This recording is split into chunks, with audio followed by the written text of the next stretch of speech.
So the intro of your book, as I had mentioned, was god dang enthralling. Thank you. I'm glad you enjoyed it. Your face doesn't look that misarranged. Yeah, well, I used to be smart though, and then but yeah, I had this crazy injury. Got hit in the face with a baseball bat, and I mean it was a total You didn't accident. just get hit in the face with a baseball bat. It was like, Yeah, it was intense. I mean, it shattered both eye sockets, broke my nose, broke the bone behind my nose, which is really hard to break because it's pretty deep in your skull. and got helicoptered to the place, and they put you in a coma, Yeah. and your like brain was exploding. Couldn't breathe on my own. Brain was totally freaking out. You know, there's so much swelling with something like that, so I started having seizures over and over again that day, and ended up taking me. It was like 8 or 9 months for the full recovery. I couldn't drive a car for 8 months. First physical therapy session, I just practiced walking in a straight line. So it was a long road back for sure.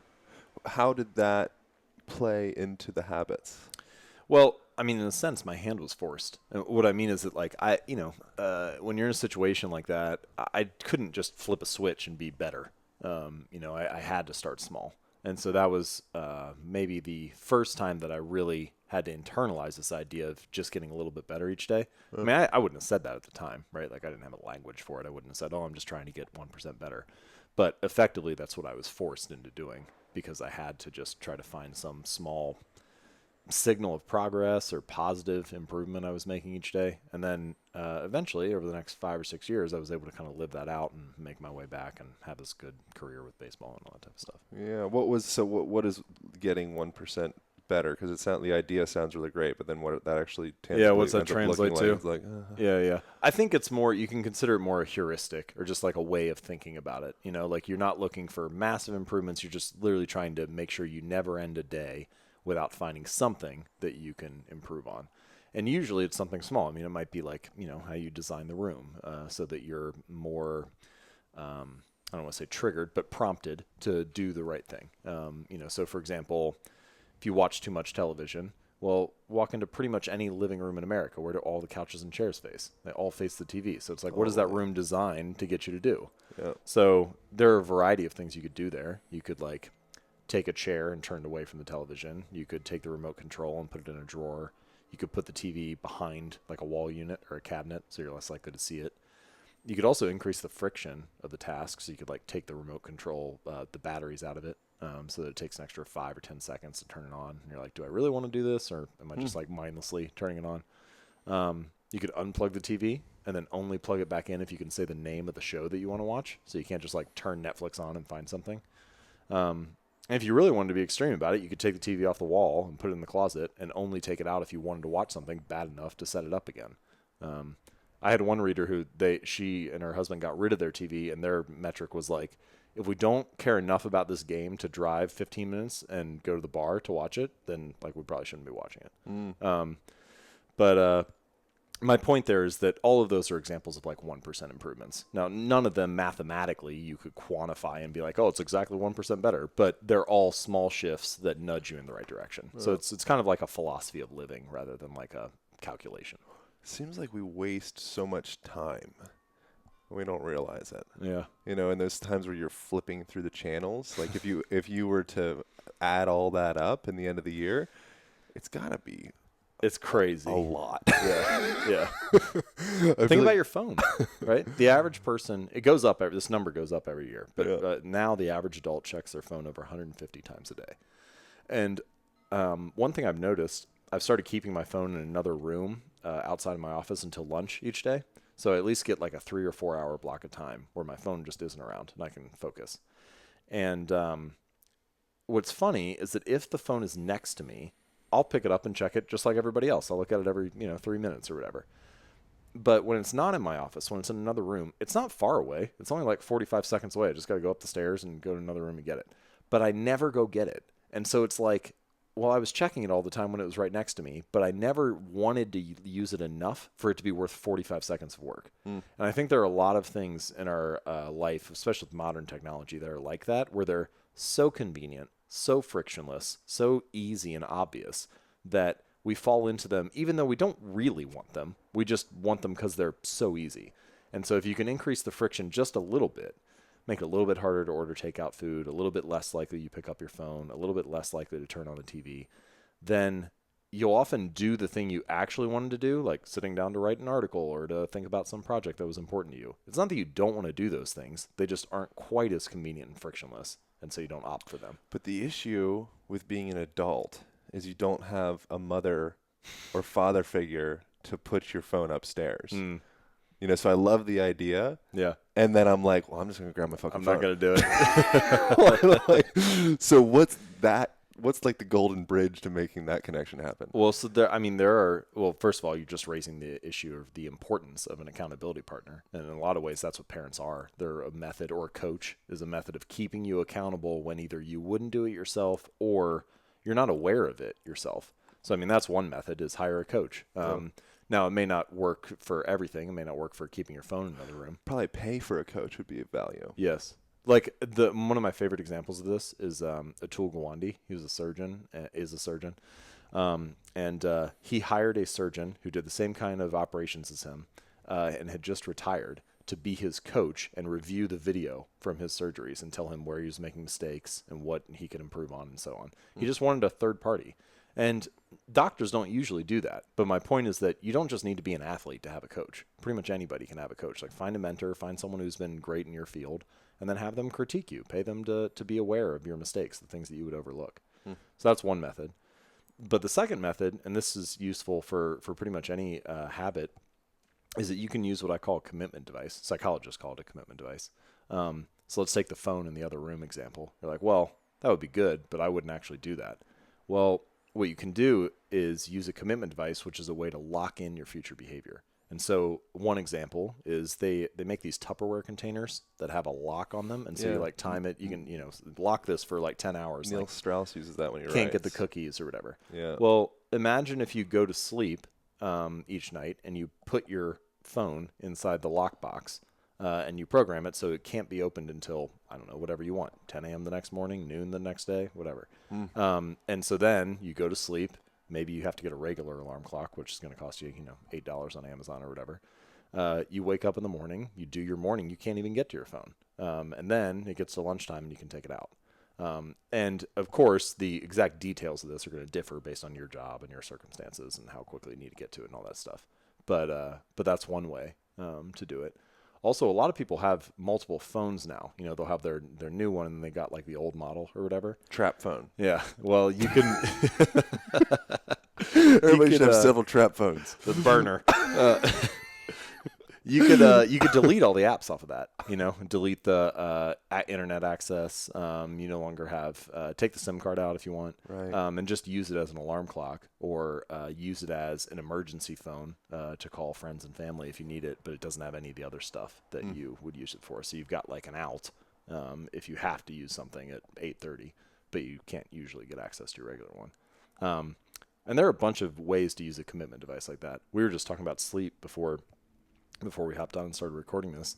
And one of my favorite examples, my friend Nir Ayal, he bought an outlet timer. And an outlet timer costs like $10 on Amazon. And it's basically like an adapter. You plug it into the outlet, and then you plug the device into the outlet timer. But you can set the timer to kill the power at a particular time. So he plugged his in and then put his internet router in it, and then set the timer to kill the power at 10 p.m. each night. So gets to be 10 p.m., internet's off, can't watch Netflix, can't browse the web anymore. It's time for everybody to go to bed. And that's effectively like a commitment device that locks in that future behavior or nudges you toward the right direction. So I think in a lot of ways you can use technology to serve you rather than hinder you and kind of help you with some of that stuff. I think it's like most of us are drug addicts. We just don't realize it. Yeah. It's like sometimes you need to starve the parasite to get to the point where eventually it like dies off. That's kind of like in like Vipassana meditation. Like that's the guy Gwenka, he talks about we're doing deep surgery, deep emotional surgery. And it's like you get to a point after like 7-8 days where you've just ignored the aversion or the craving, aversion and a craving. And you do that and it's just hell for a week. And then finally you kind of come to this point, which in your book you talk about like ice won't start melting. We just finished the ice bath thing, which was didn't go quite completely successful, but it doesn't start melting until it gets past that 32 degrees or 0 degrees Celsius. So it can be negative 50 degrees and you won't see any change with it, and then all of a sudden you hit that 32 and Right. we're off. Now I wonder if there's something to that as far as like the way that we think. Possibly. I did a kind of a little experiment like that with social media as I wrote the book, because I got about a year in and I was like, man, I need to make sure I'm focused to get this thing done. Yeah. So every Monday, my assistant would reset the passwords for Facebook, Twitter, and Instagram, and I would get locked out and I'd work all week. And then on Friday, she would give me the passwords and I could log in and use it on the weekend. And then on Monday, we'd do it all over again. Damn. And so I wouldn't have access for 5 days and I'd concentrate. And what was interesting is there were two things. One was how quickly I realized, like, I don't really miss this that much. It's weird because you're checking it all day long if you just normally have access, and then suddenly you don't have it for 4 days, and you're like, yeah, everything's fine. Well, it's fucking new. Which it is wasn't around. Yeah. Well, 9 years ago or whatever. Certainly not 1,000 or 10,000 or 100,000, right? Like, it's not like we evolved to use Instagram. Right? Like there's no reason you weren't born with this burning need to use social media. So that was interesting. The second thing was some services I would get access to Facebook and then I just wouldn't log in over the weekend. I could use it, but then even after like 5 days, I was like, not only do I not need it, I don't even want it, which was kind of fascinating. So I think a lot of that comes back to what I talked about earlier with the frictionless and convenient and ease of it. When something is so frictionless that it only takes a half a second to pull it out of your pocket and tap it, you find yourself doing it just when you're bored, not when you actually want or need it for some reason. Yeah. Who were some of the influences in it? You mentioned operant conditioning and B.F. Skinner, and is there someone? So when I wrote Atomic Habits, I realized that I wanted to have a book that was both the why and the how. Yeah. And so I wanted a book that described why we act the way we do and why human behavior kind of operates in this way, but also how we can change it. Like, what can we do about it? And there are kind of two big bodies of research in the psychology world. I also draw on ideas from neuroscience and biology and other places. But so there was B.F. Skinner and his operant conditioning, which he described in the 30s as stimulus response reward. And then has kind of been like repopularized and brought into the modern day by Charles Duhigg in his book Power of Habit, where he called it cue, routine, reward. And it's really effective because what psychologists have found is that when you offer the right reward or consequence, we start to get conditioned. We start to link the cue that came before the behavior to the reward.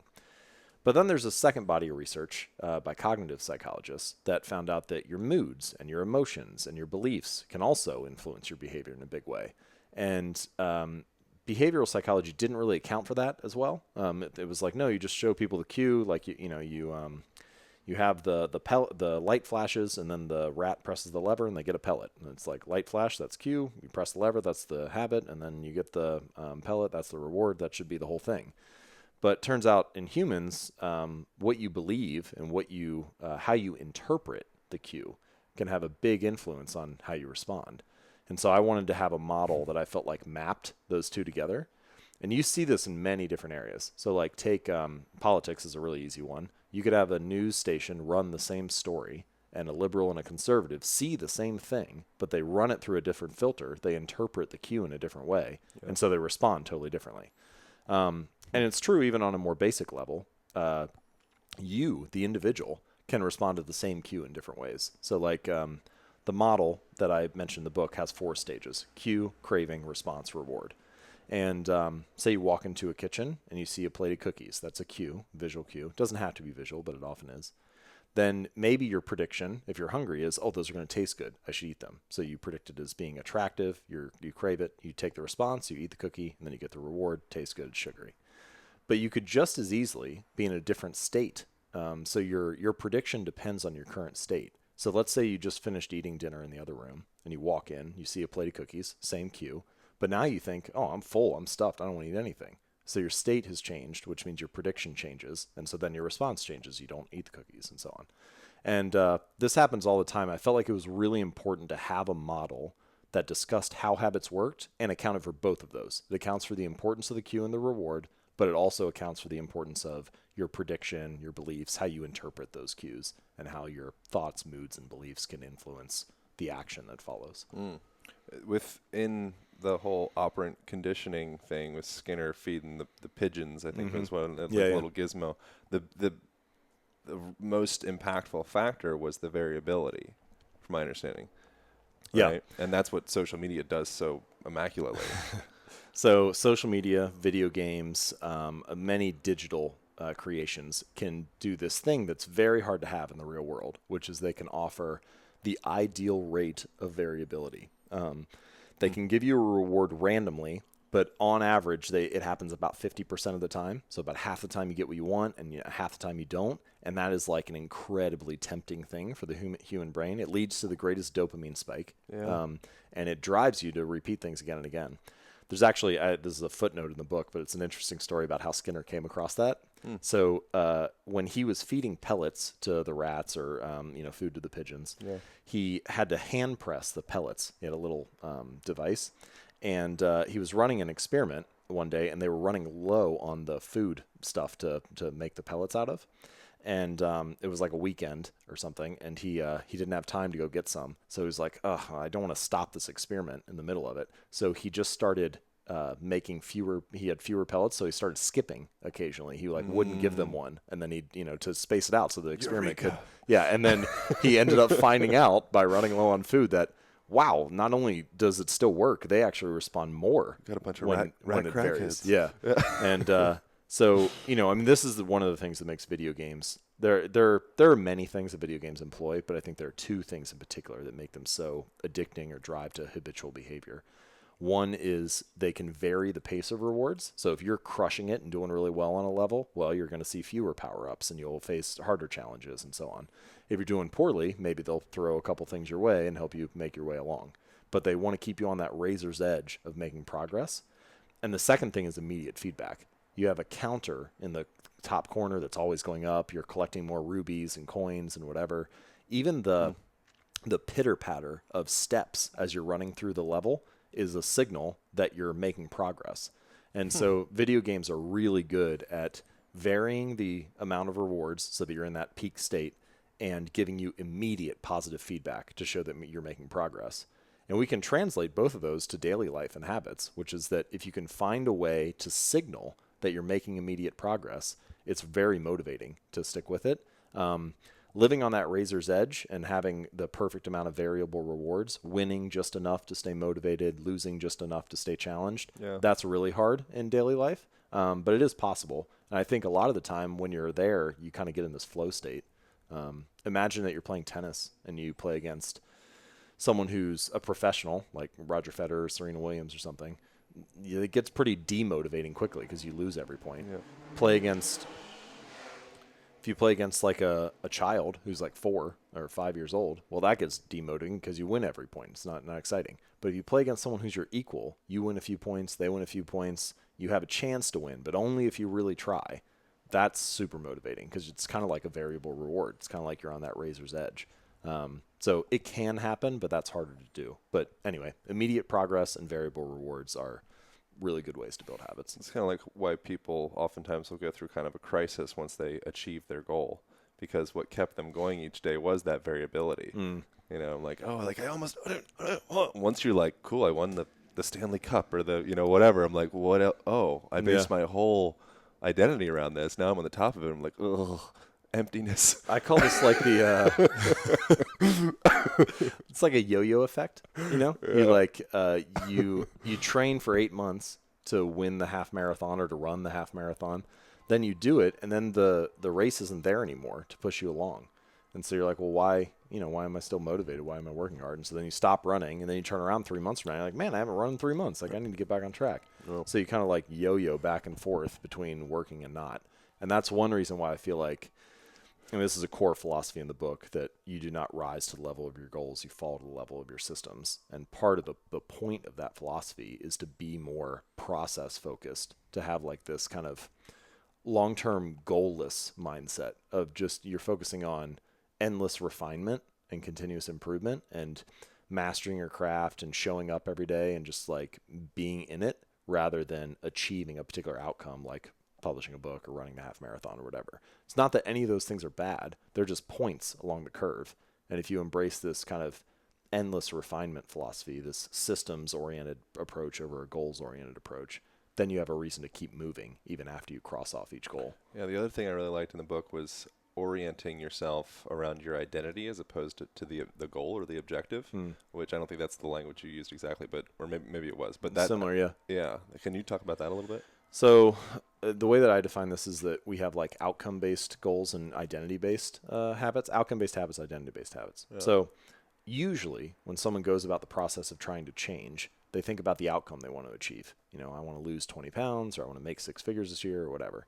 And then once they have the outcome, they back into a plan for achieving it. So they're like, all right, well, if I want to earn 6 figures, I need to make 5 sales calls a day. Or if I want to, if I want to lose 20 pounds, I got to follow this diet and I need to work out 5 days a week and whatever. And typically it stops there. So they start with the outcome, they come up with a plan, and then like whatever beliefs or identity come out of that process is just, they don't really think about it. I think it's better to invert that. So it's not that any of these levels are unnecessary or even wrong. It's just the direction of change. So the question to ask yourself is, all right, you want to lose 20 pounds. Well, who is the type of person that could lose 20 pounds? Right. Maybe it's the type of person who doesn't miss workouts. And so then you focus on building that identity. Let me be the type of person who doesn't miss workouts. Let me become that person. And then whatever results follow will come naturally. And so ultimately, true change is kind of like identity change, because once you believe that you are that person, you're not even really pursuing behavior change in any way. You're just acting in alignment with the type of person that you already believe that you are. You know, like if you believe that you're the type of person who doesn't miss workouts, you don't have to convince yourself to go to the gym. That's just what you do. You know, you're just being you.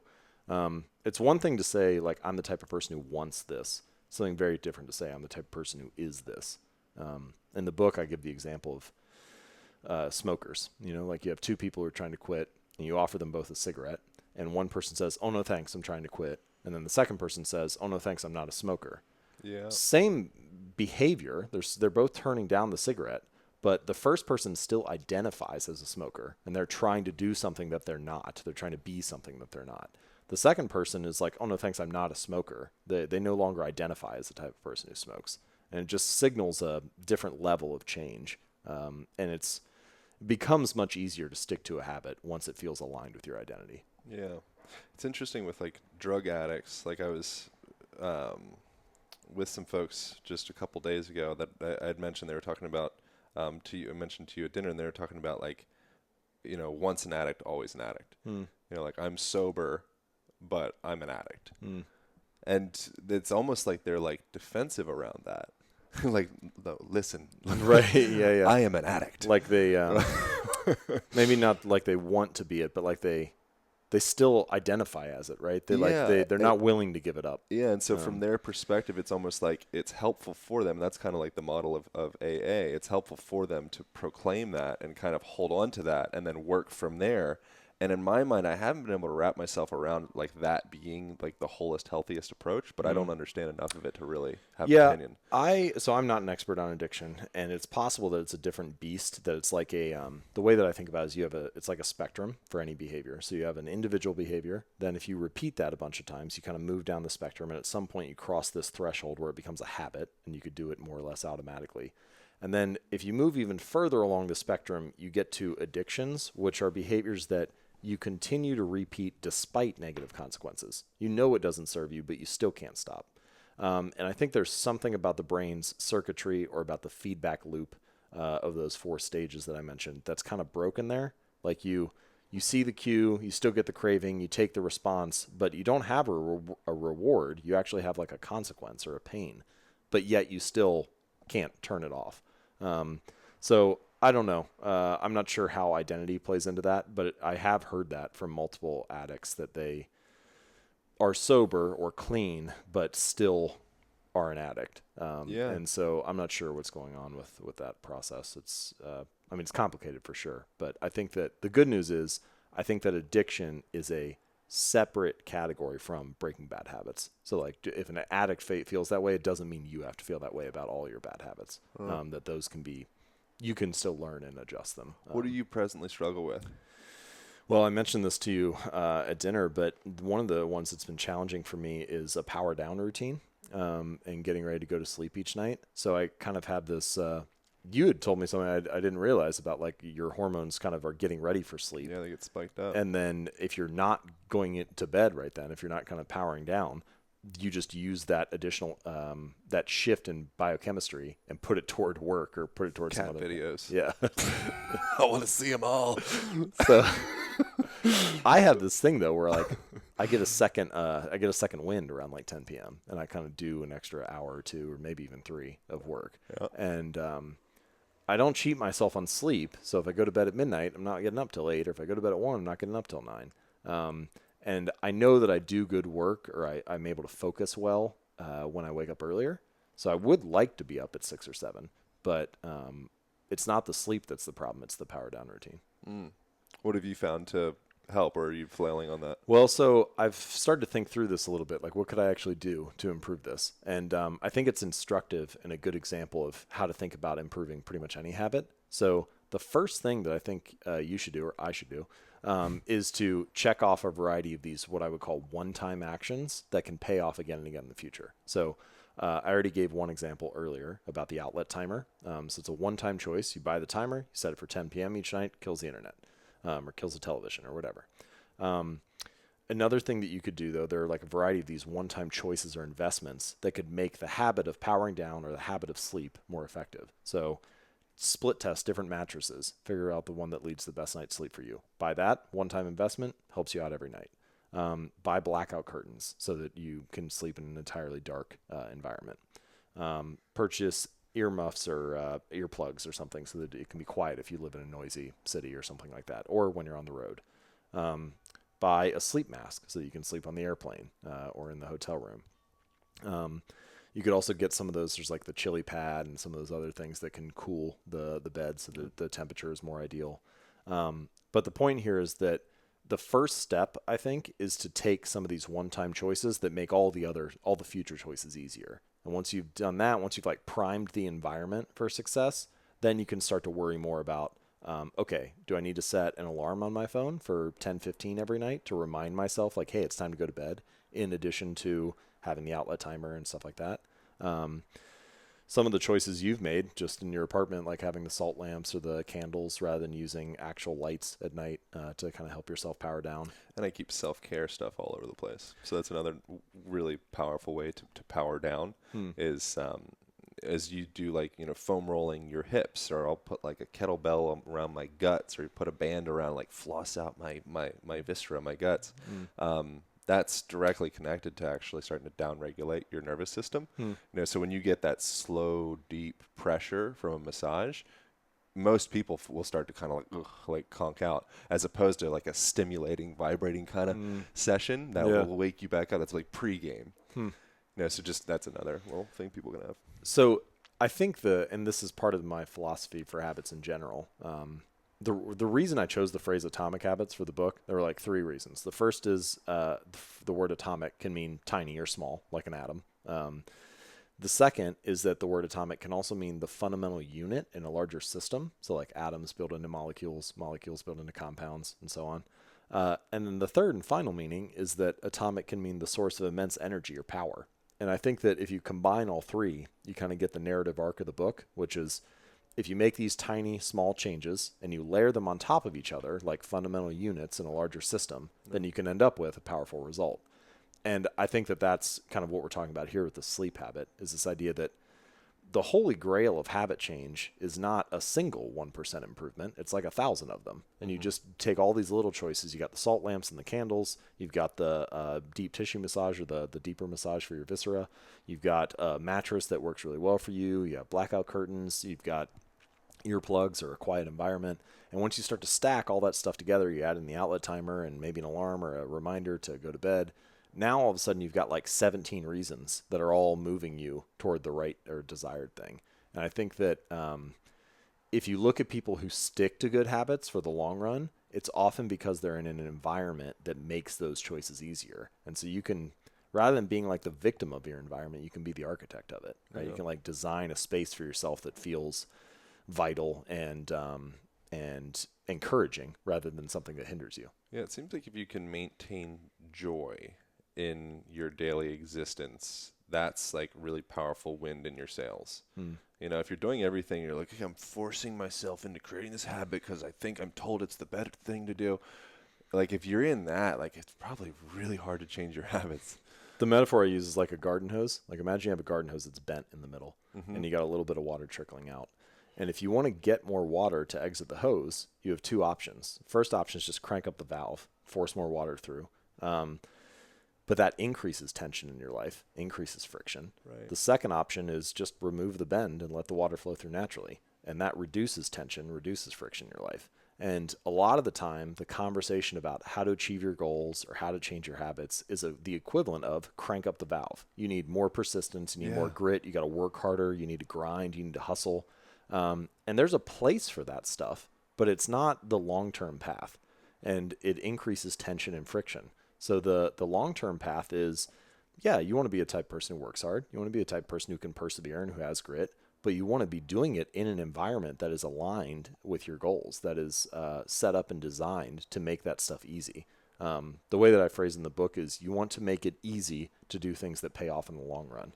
It's not that you never want to do hard things.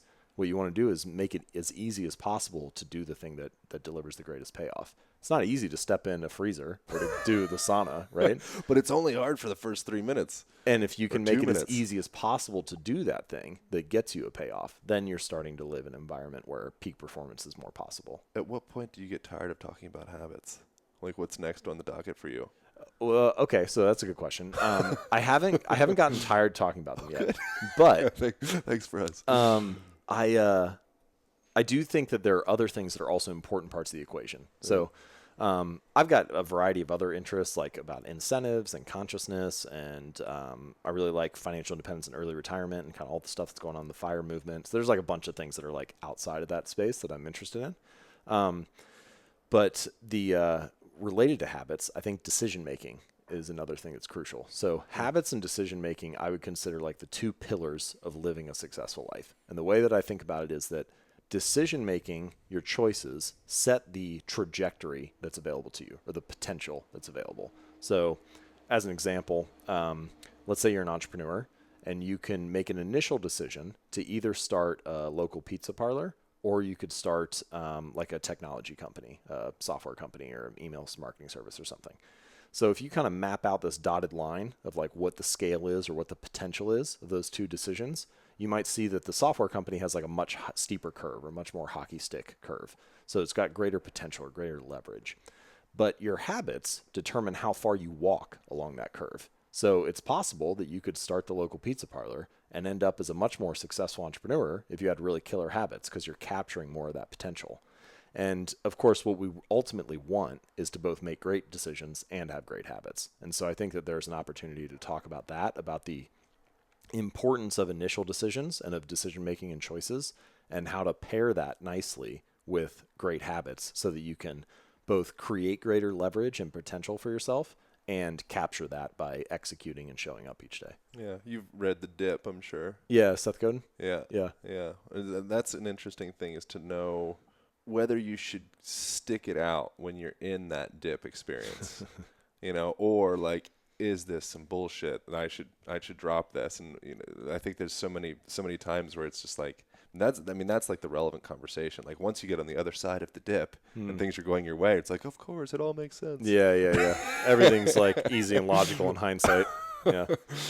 I don't know the answer to that. I think this is one of the things that makes entrepreneurship so challenging, is that you have to, nobody knows for sure when you need to stick with something and keep grinding, or when you should give up and move to a different area. There's later in the book, I talk about this thing called the explore-exploit trade-off, and it kind of helps deal with a situation. What? Explore versus exploit. The explore-exploit trade-off. Huh. So the idea is, in the beginning of any endeavor, beginning of your career, beginning of a project that you're working on for the next 3 months, there should be a period of broad exploration where you're kind of looking, maybe you try like 5 different jobs near the beginning of your career and you do each one for 2 years or something. And that's like the first decade. Or maybe you try research a variety of different methods for attacking this particular project. And you do that for the first like 2 weeks. And that period of broad exploration is important because it exposes you to a variety of options. But then once you get a little further along and time starts to compress a little bit, you get close to the deadline or you're maybe further along in your career, you should start to exploit rather than explore, exploit the best option that you found so far.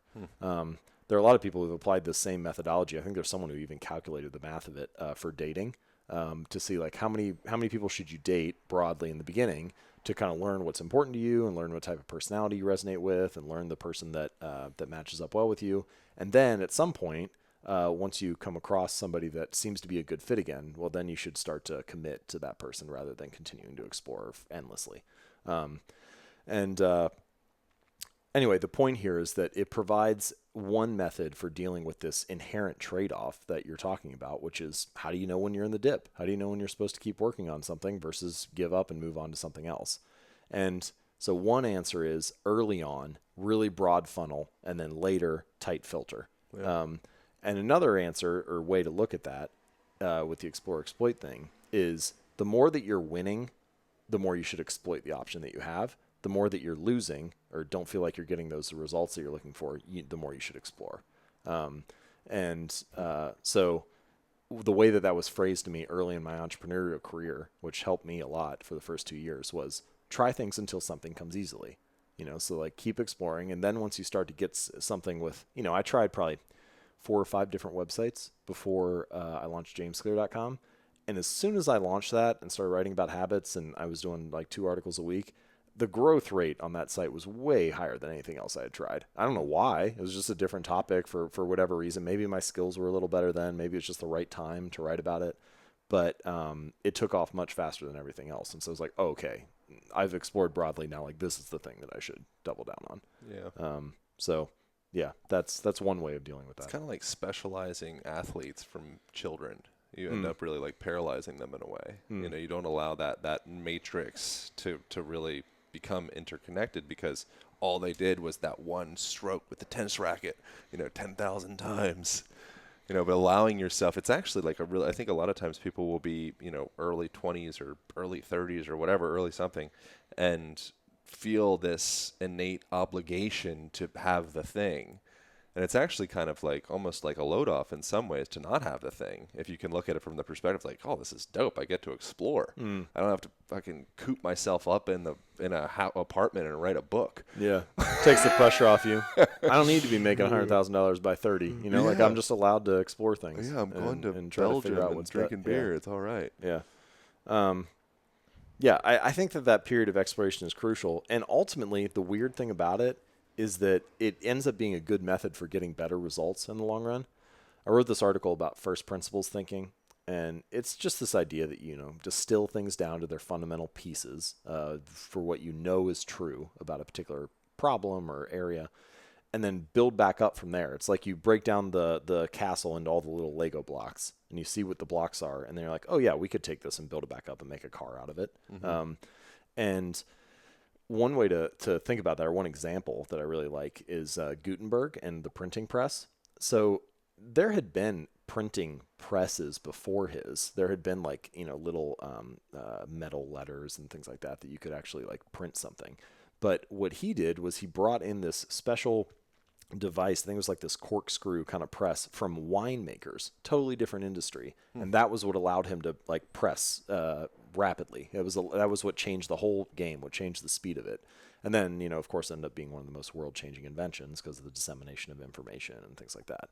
But the point is, he didn't get it from his one area. If all you're doing is that one tennis swing, if the only place you're looking for advantages is your one domain, you end up hamstringing yourself. It's often the most innovative and important ideas are the ones that happen at like the intersection of industries. And so if you're willing to explore broadly, you can often end up getting better ideas in the long run. And that's one reason why companies like Google, they kind of employ this explore exploit thing with their 20% time, where 80% of your time is supposed to be exploiting your current job. You're working on your position, on your role, on your responsibilities. 20% of your time each week, you're allowed to explore and see what, you can work on whatever project is interesting to you. And that's how Gmail came. That's how AdWords came about. I mean, some of the most successful Google products are a result of this exploration. And some of their most failed products, Google Wave and Google Buzz and some of the other stuff like nobody ever uses anymore. That came out of 20% time as well. But the point is, you need that exploration to come across some of these like real gems for whatever your area is. It might have been Google. It was one of those progressive companies like that they were actually rewarding people for failing. So they kind of like flipped it up. So it's like whoever failed like the hardest because they stretched the boundaries, they went outside of the norm the most. Yeah. You get a raise. So it totally that took sounds that like a very stigma dangerous off. game to play, but I like the yeah. And I think the Wright brothers, they were like bike mechanics or Yeah. something like that. There's a lot of different there's like printing press examples where what gave the people the capacity to innovate and evolve was the fact that they don't see it from the tunnel of the ordinary. Mm-hmm. We were talking about that last night with like, if you're not a heretic or you're not ruffling people's feathers or there's not at least some degree of percentage of people that think that you're a crazy person, you're probably not some level really of contrarianism. Thinking. Yeah, the guy who invented the rolling suitcase, first luggage with like the wheels on it, he was just a dude schlepping his luggage through the airport in the 70s, and he saw this construction worker pushing a dolly, and he was like, "This is stupid. Why does my bag not have wheels on it?" And so it wasn't someone who worked at a luggage company. It wasn't someone who like had been designing backpacks for a decade. It's just some guy who saw it differently, who was outside of that tunnel vision. Yeah, man.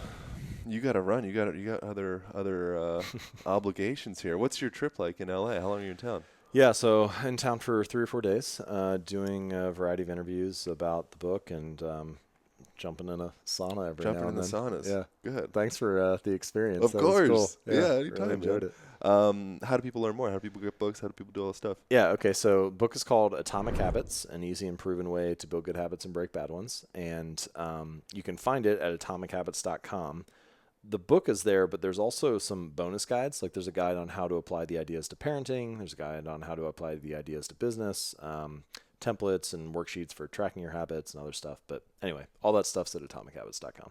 Cool. Sweet. What about social media? Yeah, so if you want to see more of my if you work crack and writing out on social media, you can just check jamesclear.com. And I've got articles organized by category, so you can poke around and see what's interesting to you. And then there are links to Twitter and Facebook and Instagram as well. And you're an excellent photographer. Oh, thanks, man. Yeah, I just do that for fun. I don't know. At some point I may add it into the business model more. But yeah, I've done travel photography work in 30 countries now. Damn. Yeah, it's been a lot of fun. Yeah, that was cool. Yeah. My Instagram's just a bunch of ab shots and selfies. I'm really, like, though, I'm that's just a work of art. narcissistic asshole. James is putting art up here. Hey, man, if you got it, flaunt it. All right. Thanks so much for doing this. Yeah, you bet, dude. Over and out. Thanks. All right. Appreciate it. Recording over.